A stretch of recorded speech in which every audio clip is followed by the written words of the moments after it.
तो नाम नयन में रम रहा, जानत विरला कोई, जेने पूरा सदगुरु मिला, એને માલુમ હોય। માટે નામનગર નવખંડમાં અને નિરાત નિર્ગુણ દેશ, અમર ફળ જાની પજે વરસે મેઘ હમેશ। સદગુરુ મહારાજની આજે મનસુખ મહારાજે મનસુખ મહારાજ જે મનને સુખ હોય ને એનું નામ જ મનસુખ હોય। નકર નામ હોય મનસુખ ને સુખ ક્યાંયનું ન હોય તો એ નામે ખોટું છે।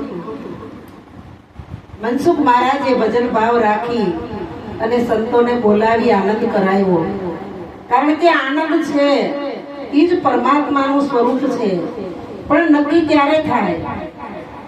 આ તો ઓલો ઉખાણો પૂછે ને કે તમારા બાપાની પત્નીના ભાઈના ભત્રીજા દીકરાની વહુ તમારે શું થાય? એનું ઈ જ હોય, બીજું કઈ હોય નહીં। આ તો બધાની પોતપોતાની મહેનત છે, કારણ કે ગુરુની સત્તાથી જ આપણે બોલીએ છીએ। ગુરુની સત્તા ન હોય તો બોલવા વાળાની ઓળખાણી ક્યાં હતી? પણ સદગુરુ સર્વ વ્યાપક છે અને વ્યાપક છે એ આપમાં છે। એટલે આપને વ્યાપ બે નક્કી થઈ જાય તો જ હું નક્કી થાય, અને હું નક્કી થાય પછી હરી તો છે જ, એને ગોતવા જવો પડતો નથી। પણ કબીર સાહેબે કીધું, મેં તો ઢૂંઢ ફીરી જગ સારા, મુझे मिला न मेरा प्यारा। દુર્યોધનને અને યુધિષ્ઠિરને કીધું તું ને કૃષ્ણ ભગવાને કે જાઓ આખી નગરી ફરી આવો, રાજ્ય ફરી આવો, દેશ ફરી આવો। દુર્યોધનને કીધું કે હારામાં હારો માણસ હોય એને ગોતીને લાવજે, અને યુધિષ્ઠિરને કીધું ખરાબ માણસ હોય એને ગોતીને લાવજે। હાંજ સુધી રખડ્યા પણ ઓને કોઈ હારો મળ્યો નહીં, ઓને કોઈ ખરાબ મળ્યો નહીં। તો આ જગતની અંદર જ્ઞાન તો પોતપોતાનું બધાને છે, પણ અવિરત જ્ઞાન કે ત્યાં અંતર નથી, કોઈ અટકાત નથી, કોઈ આવરણ નથી, કાંઈ નથી, એવું જ્ઞાન સદગુરુનું છે। અને એ જ્ઞાનની અંદર જાગૃત થઈ અને જે જાગી ગયા હોય ને એ જ આ સભામાં આવે, નકર આવે નહીં। ગુરુએ તો ઘણા બાળકોને બોધ આપ્યો, એક એક ગાદીમાં 10 જણાને બેહારે, એમાં 2 ભોડા હારા નીકળે, બીજા તો બાતલ જ જાય। પણ જ્ઞાની કેવા કોને અને અજ્ઞાની કોને કેવા? હમણાં મહારાજે કીધું કે અગમ પંથ એવો એમાં ભણેલા ભૂલી જાય, પણ સંતોએ કીધું ભણ્યા ગણ્યા તે ભીતે નામું અને પંડ પડે છે કાચું, પણ ભણો તો એવું ભણજો કે રે હાચું ને સાચું। હવે આપણે બોધમાં બેઠા હોય અને ભીતે નામું એટલે આ દેહની જ વાતો સમજીને વિયેવા હોય, તો હમણાં ભાઈએ કીધું એમ દેહ પકડાઈ જાય પછી સુરતા એની સજાગ થતી નથી, દેહ ભાવ જાતો નથી, અને હજી પોતે પોતાને બેઠા બધા પોતપોતાને પૂછી લેજો કે ગુરુ જ્ઞાનમાં કદાચ મારી જેમ ગુરુ થઈને બેસી ગયા હોય તો દેહની મલિનતા ગઈ છે? મનમાંથી મળ વિક્ષેપ આવરણ હટ્યા છે? આપણામાં ભેદભાવ ગયો છે? હજી આ નથી ગયું ત્યાં સુધી આપણે આ જ્ઞાનને લાયક નથી। ખરેખર આ કાઢી નાખવાનું છે, અને એ જ ખરેખર જ્ઞાની કહેવાય છે। અને આ જ્ઞાનીને મન બધાય હરખા જ હોય, કોઈ જુદા હોય નહીં, આમાં કોઈ પાવરફુલ નથી અને આમાં કોઈ નાનો માણસ નથી, બધાને ખબર પડે છે પોતપોતા જેવી। હવે નથી સમજાતું એ વાતો કરવી જ હું કામ? આપણે જે સામેની વ્યક્તિ સમજી જ નથી શકતી એની આગળ એવી વાતે શા માટે કરવી? અત્યારે લેવલમાં જે સમજે એ વાત કરવાની।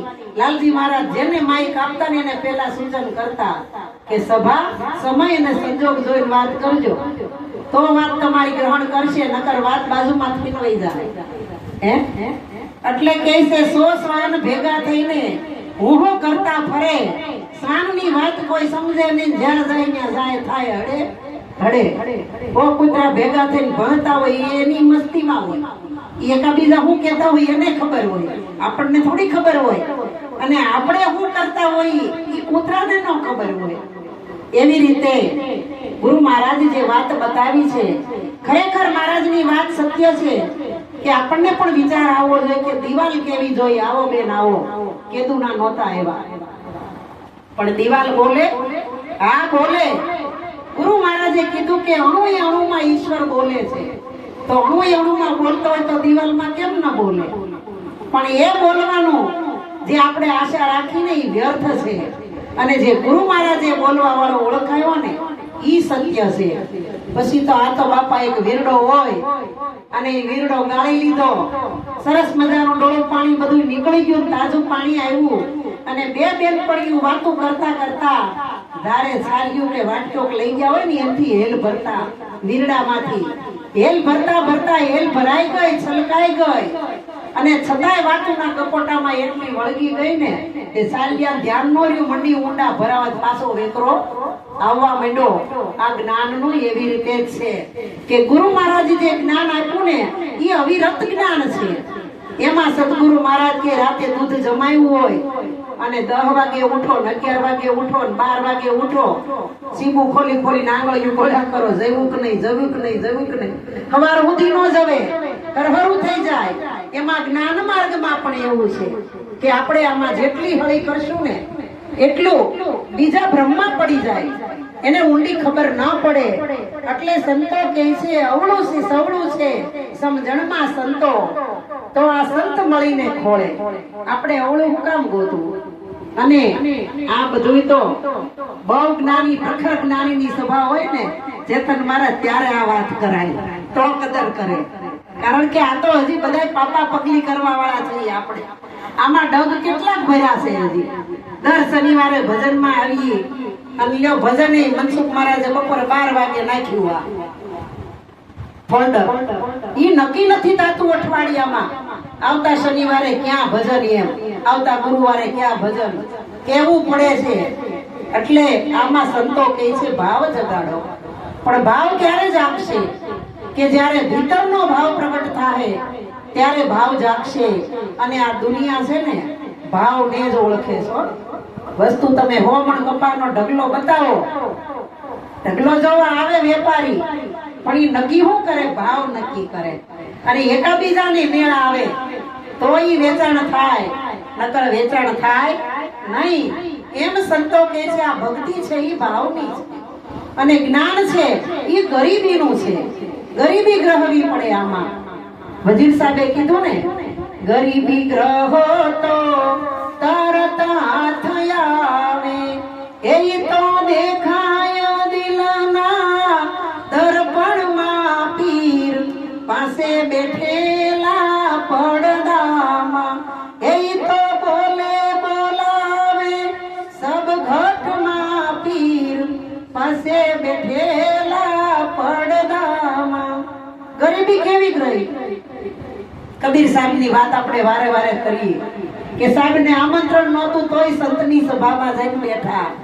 ત્યાં સુધી જ્ઞાન ગરીબી નહીં આવે ત્યાં સુધી આ ઈશ્વરના ઘરની વાત છે ને એ બહુ અમર વાત છે અને બહુ મોંઘી વાતો છે. એટલે તો સંતો કહે છે વારે વારે યહતન વિષ્કી વેલડી. આ આખું ઝેરનું ભરેલું છે. એ તો આપણે સાખીમાં ગાય, ગુરુ અમારા ગારુડી મુજ પર કીધી મેર, મોરો બતાવ્યો મરમનો ઉતરી ગયા ઝેર. કોને ઉતર્યું બાપા? આમાં ઉતરું હોય સંયમ નાખો લ્યો, આમાં નથી ઉતરે એવું. આ ઝેર જ્યારે ઉતરશે ત્યારે અમૃતનું પાન થાય. અને એ અમૃત મળ્યા પછી એને પીવાની ઝૂકતી તો જાણી હોય ને તો પીવાની ખબર પડે.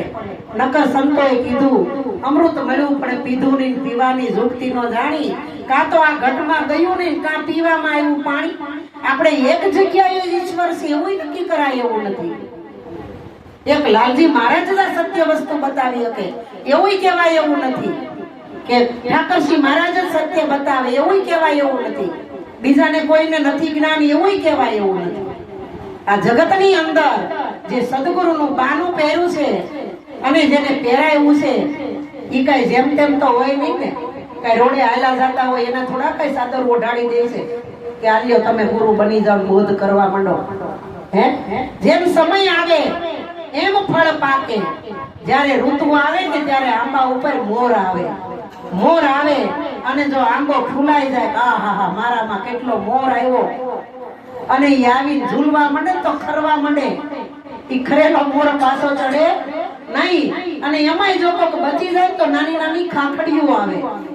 ઈ ખાખડી છોકરાઓ રમે, ખાય, જરીક ચાખીને તુરી લાગે તો નાખી દે, તો એ આંબાને અફસોસ થાય નહીં કે મેં કેમ કરીને આ મોર બચાવ્યો ને ખાખડી આવીને આને ચાખીને નાખી દીધી.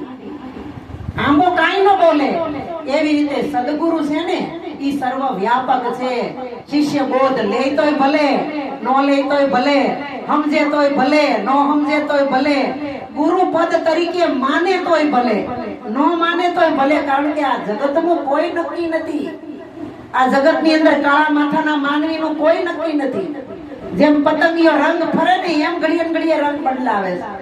મૂળદાસ મહારાજને ક્યાંથી પશુ બાંધી જાત્રાએ આવતા હતા, તો કૃષ્ણ ભગવાને કીધું કે રૂક્ષ્મણી, આખા જગતની અંદર હું સત્યનું આચરણ કરી ગયો. કે ભંડારામાં ભર્યા અઢળક નાણા રે, ચાવ્યું રે કોને એ સોંપવી રે હોજી.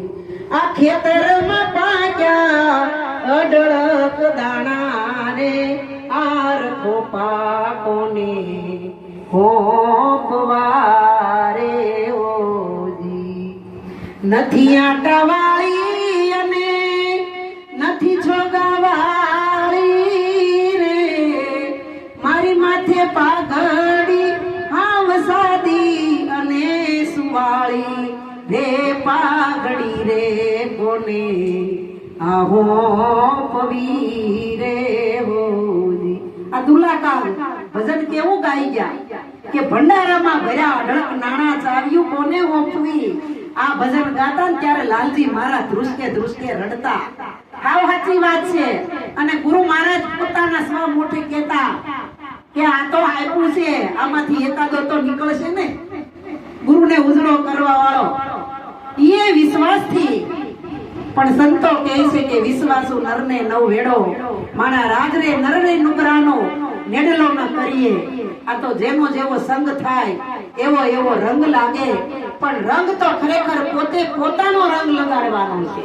જ્યારે ભીતરનો રંગ જાગશે ને અને ભીતરનો રંગ ચડશે, ત્યારે એને પછી ગમે એટલા 10-12 ધોબી ભેગા થાય, ગમે એવું કેમિકલ નાખીને પછાડી ધોવે, તો રંગ લાગી ગયો છે એ ક્યારેય નહીં નીકળે.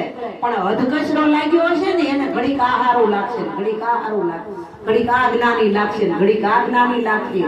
પણ સંતોએ કીધું ઘડીક માં રંગ ચડે, ઘડીક માં ઉતરે રે, એ ઘડીક માં પીરા થઈને પૂજાય, એવા દોરંગા ભેળા રે નવા બેસીએ રે, એ જીએમાં પત પોતાની જાય રે, એવા દોરંગા ભેળા રે નવા બેસીએ.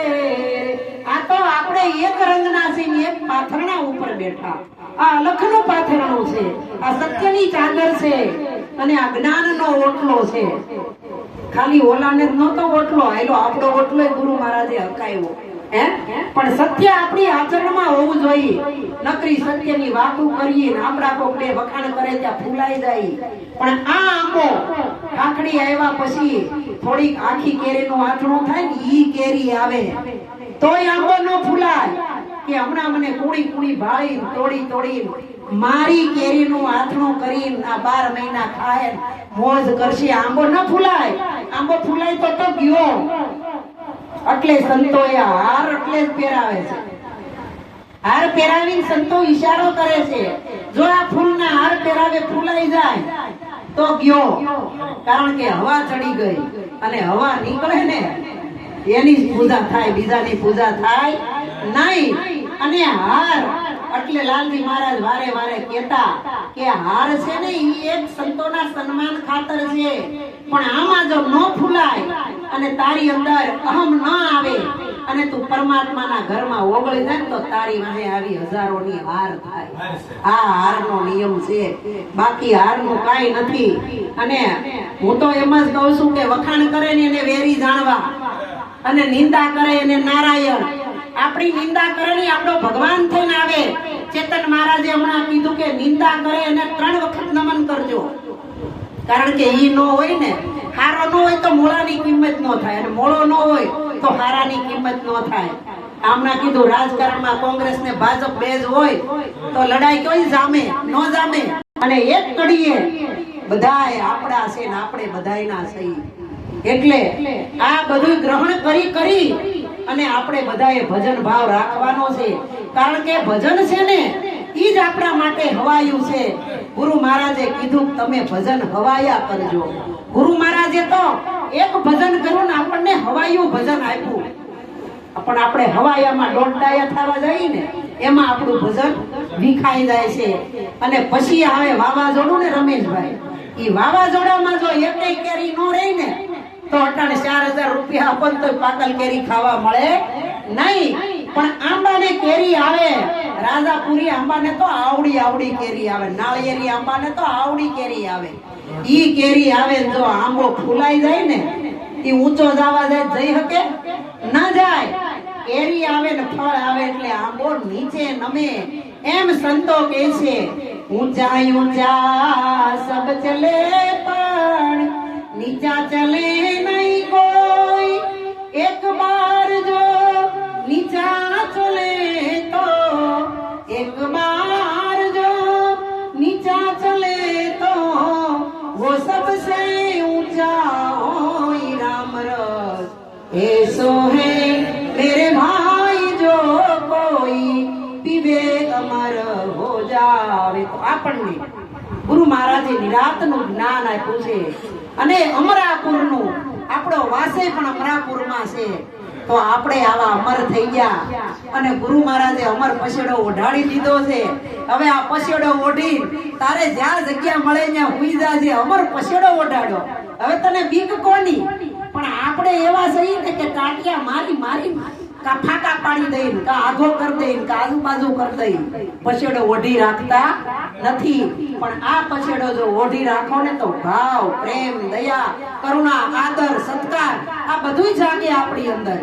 અને જાગે એટલે પ્રેમ ને આવવું જ પડે, કારણ કે પ્રેમ હાટે દુકાને, વાણિયાની દુકાને કોઈ ફળ જળ ક્યાંય પ્રેમ મળતો નથી. પ્રેમ તો ભીતરમાંથી પ્રગટ થાય, અને જેને પ્રેમ પ્રગટ થઈ ગયો છે ને બધાય પરમાત્માના સ્વરૂપ છે. આવું સમજી આનંદ કરજો અને કરાવજો. અને આ દિવાલ બોલે છો બાપા ચેતન મહારાજ તો એની રીતે આપણને વમળમાં નાખતા હતા, પણ ઈ ભણાવતા હતા. પણ આમાં આપણું દિમાગ નો હાલતું હોય ને તો આપણે એકલા હોય તે ન્યાણી કાઢવાની એની કે અમારા ટળટળ દિવાલ બોલે એવું કરો. આપણે ઈ નવી પેઢી છે, નવું કામ કરશે, આપણે નવું શીખવાનું છે. અને આમાં શીખવાનું જ છે બધાને. 110 વર્ષના હોય ને એને શીખવાનું છે, બધાને શીખવાનું જ છે. અને શીખશે ને ઈ જ કઈ પામશે. નકર આપણે પારા મને આવડી ગયું, મારે કોઈ જરૂર નથી. અરે ધૂળના ઢગલાની જરૂર પડે તો માણાની જરૂર ન પડે. આવું સમજીને ભજન ભાવ રાખજો ને આનંદ કરજો કરાવજો. આમાં કઈ કોઈ સંભળાવું કીધું ને એવું નથી હો. હા, ચેતન મહારાજે જે વાત કરી એ ખરેખર આપણે ટોચે પહોંચવાનું છે, ત્યાં જવાનું છે. એટલે ઈ તમને જેમ ઓલી ચકલીનું બચ્ચું હોય ને એને એની માં જન્મે ને ત્યારે ઈંડું હોય એમાંથી ફૂટે બચ્ચાને, પછી ઓલી ચકી કે ચકાને ક્યાં સુધી આ બધું આને કરશો. હવે આ માં છે, ઓ સદગુરુ છે, ઈ માં છે. તમને લાડુ પીવરાવે છે પણ તમને ઉડવા શીખવાડે છે એટલે પીવરાવે. આનો અમલ કરવાનો છે. હા, વાતથી બારે નથી જવા દેવા. ઈ ચકી ચકાને કે આને ક્યાં સુધી કે હું કરવું, એ કે આને ધક્કો મારો. અને ચકાએ ઈ બચ્ચાને ઈંડામાંથી નાખું બહાર નીકળ્યું, ધક્કો માર્યું થોડુંક આઘું ગયું, ત્યાંથી ધક્કો માર્યો થોડુંક આઘું ગયું, પછી એવો ધક્કો માર્યો ને તે હાવ ડાળી ઉપર વયું ગયું, અણી ઉપર. હવે ઈ બચ્ચું જોવે, આ બાજુ જોવે તો જો પડ્યું હોય તો ખોદોય હાથમાં આવે નહીં. અને આ બાજુ તો ચક્કો ચક્કી ઘેરીને બેઠા હતા. હવે જાય ક્યાં? ચક્કીએ કીધું હવે ચક્કાને હવે મોટો હલેસો મારો. અને જેવો ધક્કો માર્યો અને બચ્ચાને બીકમાં ફાંક ફૂટી ગઈ અને ઉડવા માંડ્યું. પછી કઈ ઓલા લાળુની જરૂર રે ખરી? એમ આપણા ગયેલા સદગુરુ દેહથી જ્ઞાનથી તો આપણી હારે જ છે. બધાને લાડુ પીવડાવીને ગયા અને એ આવા વાહે મૂકતા ગયા છે. એની વાતનો અમલ કરવાનો છે. અને આ વાત જો આપણે જીવનની અંદર ઉતારશું ને તો જે પદ સુધી પહોંચવું છે એ પદ સુધી આપણે પહોંચશું. એમાં કોઈ આપણને રોકી શકશે નહીં. બોલીએ સદગુરુ મહારાજ.